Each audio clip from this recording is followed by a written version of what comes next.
Progress. Assalamualaikum warahmatullahi wabarakatuh. Perkenalkan, nama saya Fitriana Astuti. Di sini saya akan memaparkan terkait analisis uji korelasi Spearman. Untuk masalah yang dianalisis yaitu mengenai rendahnya indeks prestasi belajar mahasiswa di tengah pandemi. Untuk faktor penyebab mengenai rendahnya indeks prestasi belajar mahasiswa ini yaitu antara lain kurangnya motivasi belajar, lingkungan belajar, pola asuh, dan gaya belajar. Dari beberapa faktor penyebab terjadinya masalah tersebut, maka saya mengambil salah satu faktor yaitu motivasi belajar. Sehingga hipotesis yang diajukan dalam penelitian saya ini yaitu motivasi belajar menjadi faktor yang mempengaruhi prestasi belajar mahasiswa. Jika dituliskan dalam hipotesis statistik yaitu H0 sama dengan rho S kurang dari sama dengan 0 dan H1 sama dengan rho S lebih besar dari 0. Untuk hipotesis tersebut akan diuji dengan tingkat kepercayaan 95% dengan alfa sebesar 5% sama dengan 0,05. Berikut merupakan data yang sudah saya kumpulkan yang terdiri atas responden. Di sini ada 30 orang responden. Kemudian ada variabel motivasi belajar atau variabel X dan variabel Y yaitu prestasi belajar mahasiswa. Untuk populasinya saya mengambil mahasiswa yang berada di Kecamatan Waibungur dengan sampel sebanyak 30 orang mahasiswa dengan angka skor 0 sampai 50. Sebelumnya saya sudah melakukan uji normalitas untuk mengetahui apakah data yang saya miliki berdistribusi normal atau tidak. Ternyata data yang saya miliki ini merupakan data yang tidak berdistribusi normal karena hanya satu variabel yang berdistribusi normal sedangkan variabel yang lainnya tidak berdistribusi normal. Maka bisa dikatakan bahwa data yang saya miliki tidak berdistribusi normal. Sehingga sebaiknya saya menggunakan alat uji korelasi yaitu rank Spearman.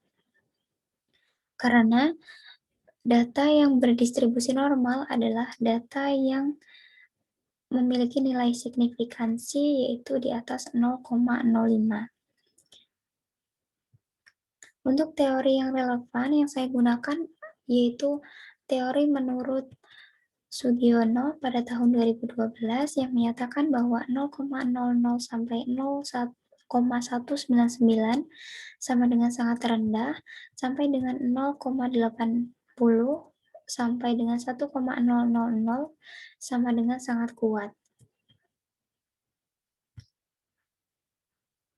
Untuk yang selanjutnya, kita akan mencari ranking dari masing-masing variabel.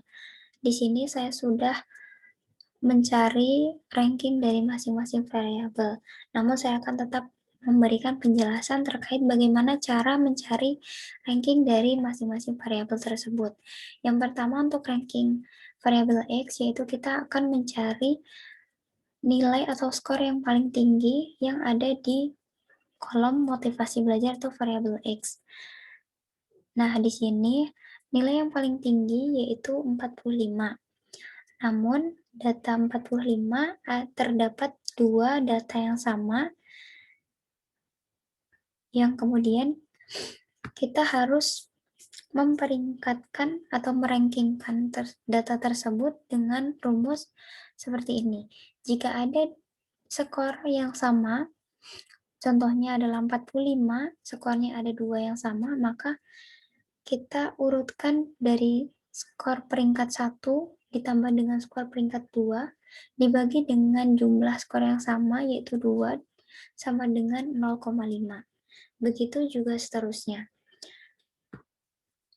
Kemudian untuk ranking variabel Y atau prestasi belajar, maka kita cari angka atau skor yang paling tinggi di kolom variabel Y. Di sini nilai yang paling tinggi adalah 38. Untuk selanjutnya kita akan mencari nilai dari D dengan rumus ranking X dikurang ranking variabel Y.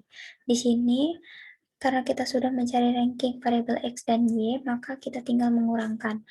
Contohnya adalah 20 dikurang 20 sama dengan 0, 10,5 dikurang 12 sama dengan min 1,5. Selanjutnya, kita akan mencari D kuadrat, yaitu dengan cara mengkuadratkan nilai yang ada pada kolom D. Contohnya, 0 kuadrat sama dengan 0, min 1,5 kuadrat sama dengan 2,25. Sehingga, pada hasil akhir, kita akan mendapatkan jumlah keseluruhan dari masing-masing variabel. Yang pertama variabel X yaitu 1121 dan variabel Y 965. Kemudian untuk D yaitu jumlah keseluruhan adalah 0 dan D kuadrat yaitu jumlah keseluruhannya adalah 1539. Untuk yang selanjutnya, sebelum kita mengetahui nilai sigma X kuadrat dan sigma Y kuadrat, maka kita harus mengetahui nilai sigma TX dan sigma TY terlebih dahulu. Dengan cara, yaitu memasukkannya ke dalam rumus T pangkat 3 dikurang T dibagi dengan 12. Nah, di sini XI ini sendiri merupakan nilai dari data yang sudah kita kumpulkan. Kemudian T adalah jumlah dari nilai tersebut. Kemudian kita distribusikan ke rumus 2 pangkat 3 dikurang 2 dibagi 12 sama dengan 0,5 dan seterusnya sehingga kita menghasilkan sigma TX adalah 15,25. Selanjutnya adalah untuk mencari TY yaitu rumusnya masih sama yaitu T pangkat 3 dikurang T dibagi dengan 12. Contohnya adalah 38 terdapat dua angka. Jadi di sini kita masukkan 2 pangkat 3 dikurang 2 dibagi 12 sama dengan 0,5. Begitu seterusnya sampai dengan kita menemukan sigma TY adalah 70,25. Selanjutnya, koefisien korelasi Spearman untuk mencari sigma X kuadrat dan sigma Y kuadrat. Rumusnya untuk mencari X kuadrat yaitu R sama dengan N pangkat 3 dikurang N per 12 dikurang sigma TX. N sama dengan 30 karena jumlah responden kita 30, pangkat 3 dikurang 30 per 12 dikurang sigma TX tadi adalah 15,25. R sama dengan 2700 dikurang 30 per 12 dikurang sigma 15,25. Hasilnya adalah R sama dengan 2232. Selanjutnya untuk mencari Y kuadrat yaitu R sama dengan N pangkat 3 dikurang N per 12 dikurang sigma TY. Kita masukkan R sama dengan 30 pangkat 3 dikurang 30 per 12 dikurang sigma 70,25 sampai hasil akhirnya adalah 217725. Nah, kemudian ini adalah rumus untuk mengetahui apakah benar ada hubungan antara motivasi belajar dengan prestasi belajar dan sejauh mana hubungan dari motivasi belajar dan prestasi belajar tersebut bagi mahasiswa di masa pandemi saat ini. Nah, rumusnya adalah RS sama dengan sigma X kuadrat ditambah sigma Y kuadrat ditambah sigma DI kuadrat per 2 akar sigma X kuadrat dikali sigma Y kuadrat. Sama dengan 2235 ditambah 217725 ditambah 1539 per 2 akar 2235 dikali dengan 21775 dan seterusnya sampai hasil akhirnya RS sama dengan 0,572. Maka koefisien korelasi antara motivasi belajar dengan prestasi belajar mahasiswa ini bernilai positif dan berbanding lurus sebesar 0,572. Artinya jika motivasi belajar mahasiswa tinggi, maka prestasi belajar mahasiswa pun juga akan meningkat. Untuk uji signifikansi, untuk hipotesisnya adalah H0 sama dengan rho XY kurang dari sama dengan 0. Tidak ada hubungan antara motivasi belajar dengan prestasi belajar. Kemudian H1 sama dengan rho XY lebih besar 0, lebih besar dari 0, yaitu ada hubungan yang signifikan dan positif antara motivasi belajar dengan prestasi belajar.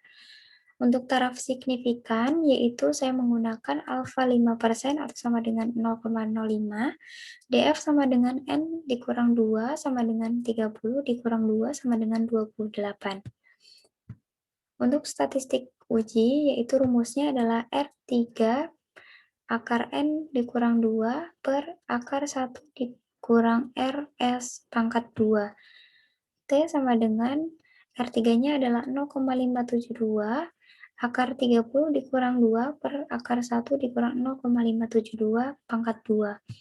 Dan seterusnya sampai hasil akhirnya adalah 4,626.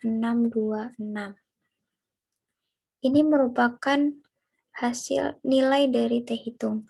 Dan T tabel yang sudah kita cari, yaitu hasilnya adalah 2,042.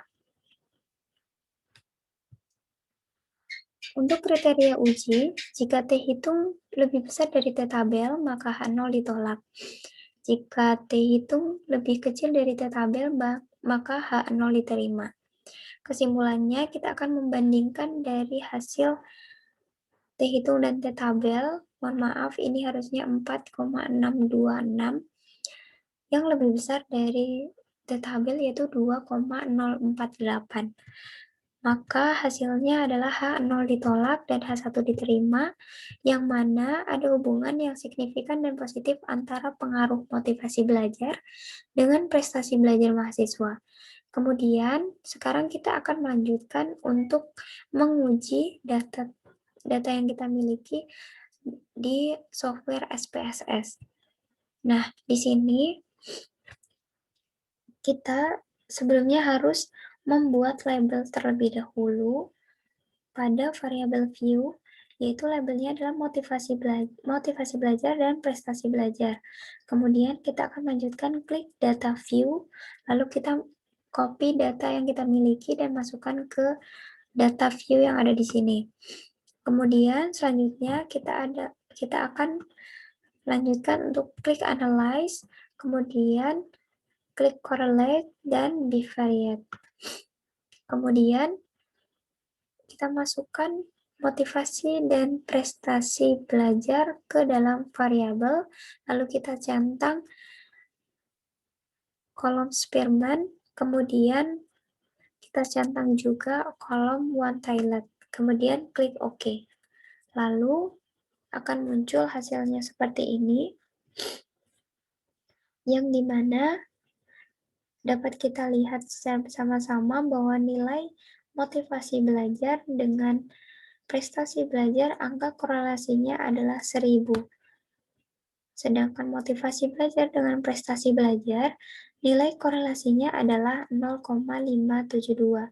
Nilai ini sama dengan hasil perhitungan manual sebelumnya, yaitu nilai 0,52 merupakan derajat keeratan dan berdasarkan kriteria Sugiono ini berada pada kategori yang kuat. Sehingga kesimpulan akhirnya adalah H0 ditolak dan H1 diterima, maka terdapat hubungan yang signifikan dan positif antara motivasi belajar dengan prestasi belajar mahasiswa di masa pandemi. Sekian pembahasan mengenai uji korelasi rank Spearman, baik perhitungan secara manual juga melalui aplikasi SPSS. Terima kasih, semoga bermanfaat. Saya akhiri, wassalamualaikum warahmatullahi wabarakatuh.